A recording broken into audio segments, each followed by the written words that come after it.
liability for misfeasance. Misfeasance means breach of trust or breach of duty imposed by law. An auditor has to perform certain duties either under the Companies Act 2013 or through other contractual obligations. If he does something wrongfully in the performance of his duties and as a result his client suffers loss, he may be held liable for misfeasance. മിസ്ഫീസൻസ് എന്ന് വെച്ച് കഴിഞ്ഞാൽ ഒരു വിശ്വാസത്തിലൊരു വിള്ളലുണ്ടാക്കുക, അതല്ലെങ്കിൽ ഒരു നിയമത്തിൽ പറഞ്ഞിരിക്കുന്ന duty അത് മനഃപൂർവ്വം ചെയ്യാതിരിക്കുക. അതിനെയാണ് മിസ്ഫീസൻസ് എന്ന് പറയുന്നത്. An auditor has to perform certain duties either under the Companies Act 2013 or through other contractual obligation. 2013 companies ആക്ടിൽ പറഞ്ഞിരിക്കുന്ന ഡ്യൂട്ടീസും അതുപോലെ തന്നെ മറ്റ് കോൺട്രാക്ച്വൽ ഒബ്ലിഗേഷൻസും ഓഡിറ്റർ കൃത്യമായിട്ട് പെർഫോം ചെയ്തിരിക്കണം. ഇനി അദ്ദേഹത്തിൻ്റെ ഡ്യൂട്ടി പെർഫോം ചെയ്യുന്ന സമയത്ത് എന്തെങ്കിലും തെറ്റ് അയാളുടെ ഭാഗത്തുനിന്ന് ഉണ്ടാവുകയാണെങ്കിൽ ആ തെറ്റുകൊണ്ട് ക്ലയൻസിന് എന്തെങ്കിലും നഷ്ടം ഉണ്ടാവുകയാണെങ്കിൽ ഓഡിറ്ററെ മിസ്ഫീസൻസിൻ്റെ പേരിൽ ലയബിൾ ആവുകയാണ് ചെയ്യുന്നത്. അതിൻ്റെ നഷ്ടപരിഹാരം ഓഡിറ്റർ കൊടുക്കേണ്ടി വരും. Misfeasance may be defined as the improper performance of a lawful act or doing of a lawful act in an unlawful manner. Misfeasance എന്ന് പറയുന്നത് ഒരു നിയമപരമായിട്ടുള്ള പ്രവൃത്തി അത് തെറ്റായ രീതിയിൽ പ്രവർത്തിക്കുക, അതല്ലെങ്കിൽ നിയമപരമായിട്ടുള്ള പ്രവൃത്തി നിയമത്തിന് വിരുദ്ധമായിട്ട് പ്രവർത്തിക്കുക, അൺലോഫുൾ മാനറിൽ അത് പ്രവർത്തിക്കുക. അതിനെയാണ് മിസ്ഫീസൻസ് എന്ന് പറയുന്നത്. Section 543 of the companies act deals with the court power to assess damage against delinquent directors and other officers of the company, including the auditor, for misfeasance or breach of trust. Companies act 543 പറയുന്നുണ്ട്, ഒരു കോടതിയുടെ power അതിൽ തന്നെ പറയുന്നുണ്ട്, ഒരു director അല്ലെങ്കിൽ മറ്റ് കമ്പനിയുടെ ഓഫീസേഴ്സ് ഇൻക്ലൂഡിങ് ഓഡിറ്റർ അവരുടെ ഭാഗത്തു നിന്നുണ്ടായ മിസ്ഫീസൻസ് അല്ലെങ്കിൽ ബ്രീച്ച് ഓഫ് ട്രസ്റ്റിൽ നിന്നുണ്ടാവുന്ന നഷ്ടം എത്രയാണെന്ന് കണക്കാക്കാനായിട്ട് കോടതിക്ക് അധികാരമുണ്ട് എന്ന്. Thus, if in the course of winding up of a company, it appears that any director or officer, including the auditor of the company, has misapplied or retained or become liable or accountable for any money or property of the company, or has been guilty of any misfeasance or breach of trust in relation to the company, then such director or officer or auditor may be held liable to repay or restore the money or property. അതുകൊണ്ട് തന്നെ ഒരു company wind up ചെയ്യുന്ന സമയത്ത്, അതായത് company അതിൻ്റെ പ്രവർത്തനം അവസാനിപ്പിക്കുന്ന സമയത്ത്, it appears that any director or officer, including the auditor of the company, ഡയറക്ടറും അല്ലെങ്കിൽ മറ്റ് കമ്പനിയുടെ ഓഫീസേഴ്സും ഇൻക്ലൂഡിങ് ഓഡിറ്റർ, അവർ എന്തെങ്കിലും has misapplied or retained or become liable or accountable for any money or property of the company. കമ്പനിയുടെ മണിയോ അതല്ലെങ്കിൽ മറ്റ് സ്വത്തുക്കൾക്കോ എന്തെങ്കിലും ഒരു ലയബിലിറ്റി ഉണ്ടാവുകയാണെങ്കിൽ, അല്ലെങ്കിൽ അതിന് ഉത്തരം പറയേണ്ട ഒരു സിറ്റുവേഷൻ വരികയാണെങ്കിൽ ഈ പറഞ്ഞ ആളുകളെ, ഡയറക്ടേഴ്സിനെയും ഓഫീസേഴ്സിനെയും ഓഡിറ്റേഴ്സിനെയും അവരെ അവിടെ റീറ്റെയിൻ ചെയ്യും. അവർ വേണം അതിനുള്ള മറുപടി കൊടുക്കാൻ, അല്ലെങ്കിൽ അവരാണ് അതിന് ലയബിൾ ആവുന്നത്. has been guilty of any misfeasance or breach of trust in relation to the company, then such director or officer or auditor may be held liable to repay or restore the money or property.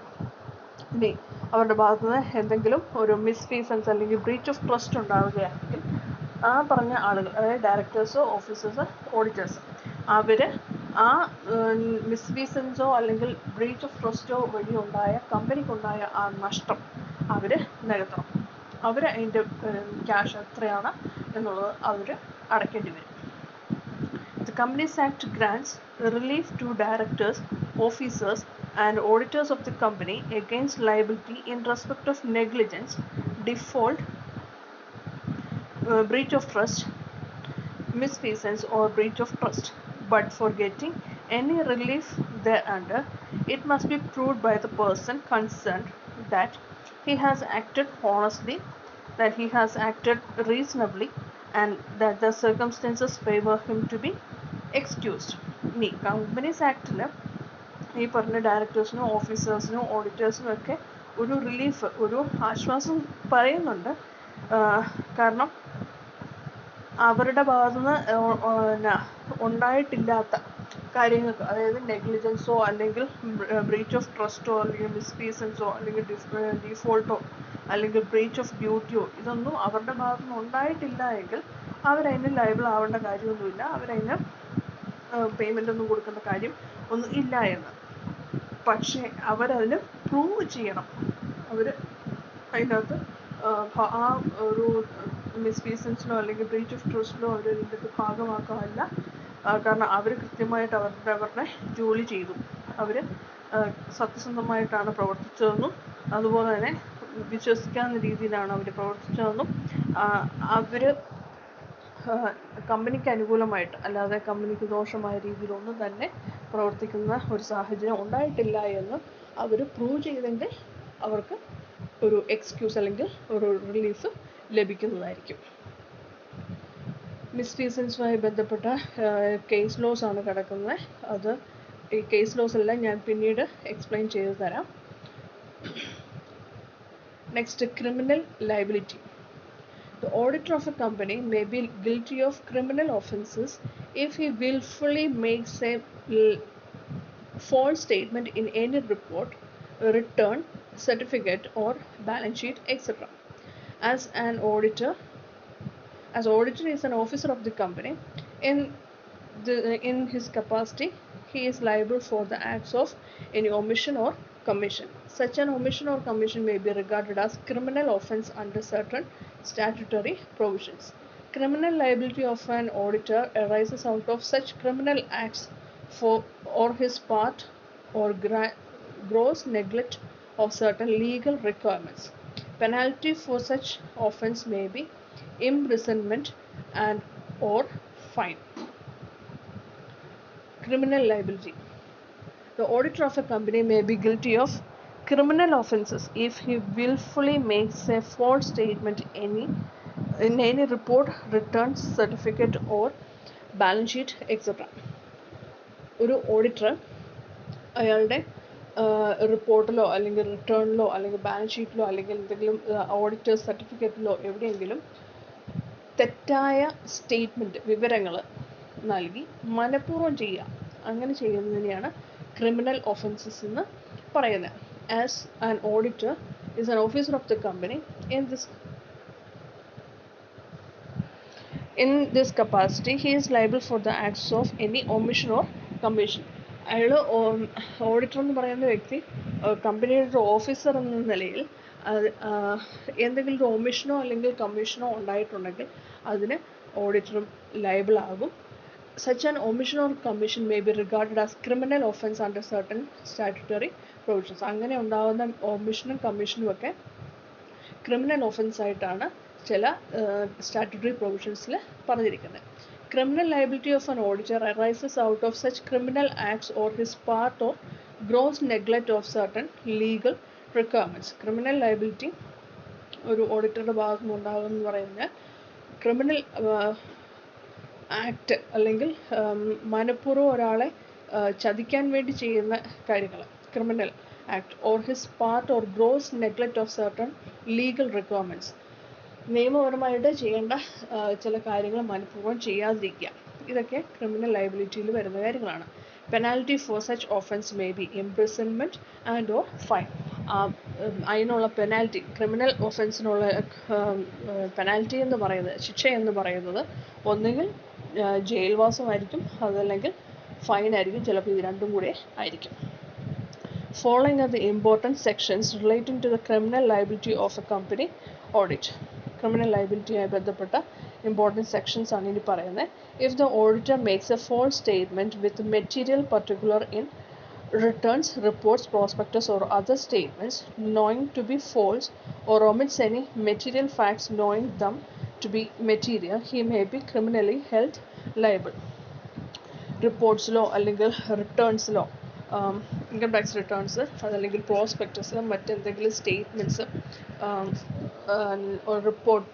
Report certificate, ഇവിടെയൊക്കെ മനഃപൂർവ്വം അതായത് തെറ്റാണെന്ന് അറിഞ്ഞിട്ടും ആ തെറ്റായ വിവരങ്ങൾ ശരിയാണ് എന്ന് സർട്ടിഫൈ ചെയ്ത് കൊടുക്കുക, അതല്ലെങ്കിൽ മനഃപൂർവ്വം ചില ഇമ്പോർട്ടൻ്റ് ആയിട്ടുള്ള ഫാക്ട്സ് മറച്ചു വെക്കുക.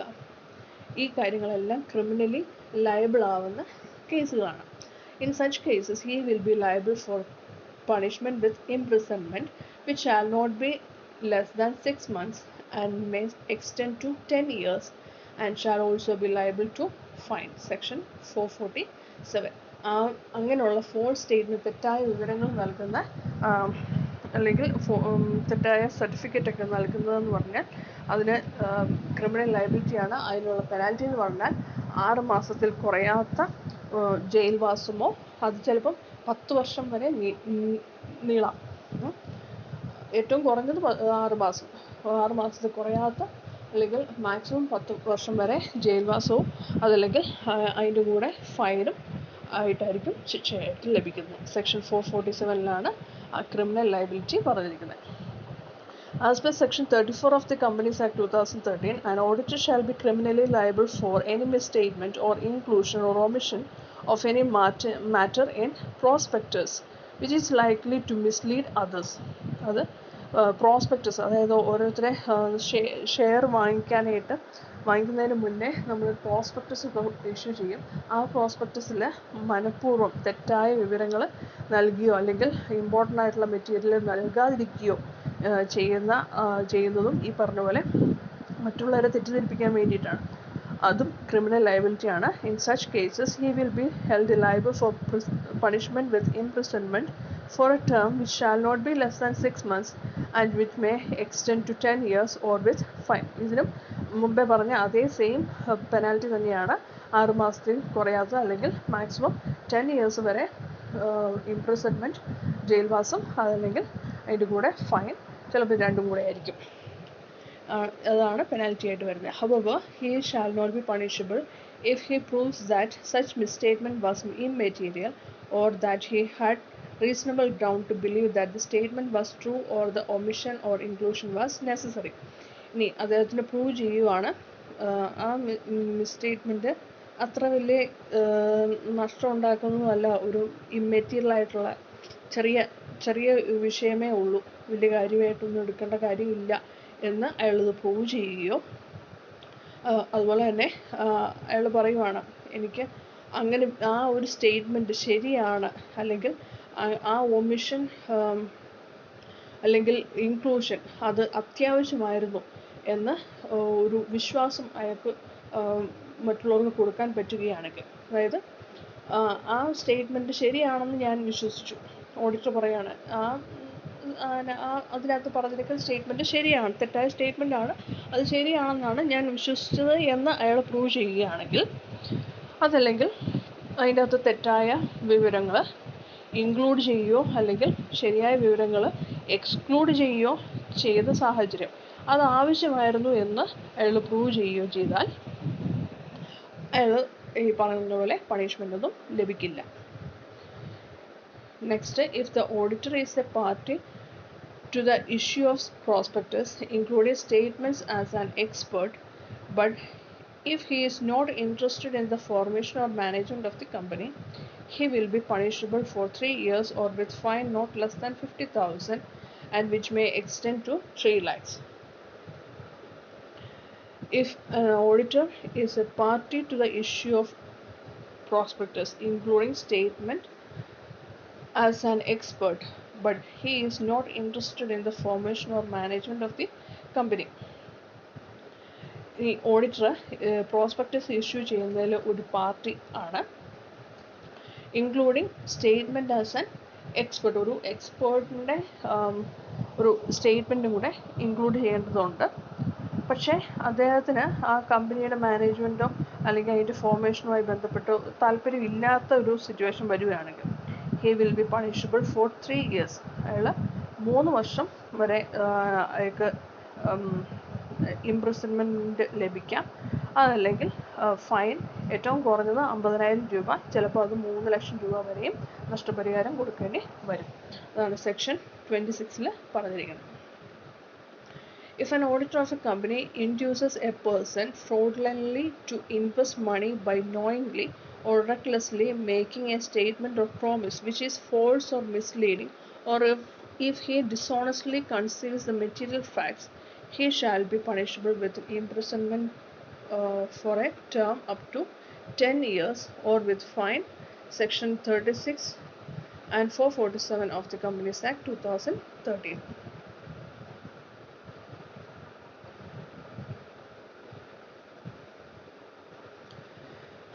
ഇനി ഒരു ഓഡിറ്റർ മറ്റൊരാളെ ഫ്രോഡുലൻ്റ്ലി, അതായത്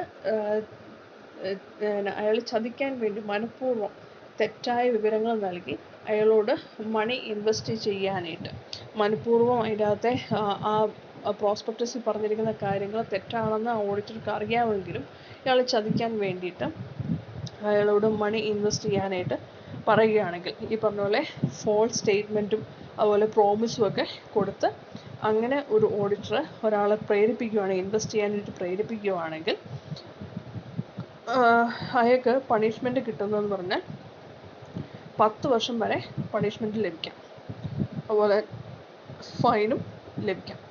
section 36 and 447 of the companies act 2013. ആ 2 സെക്ഷനിൽ പറഞ്ഞിരിക്കുന്ന സെയിം ഫൈൻ തന്നെയായിരിക്കാം ലഭിക്കുക.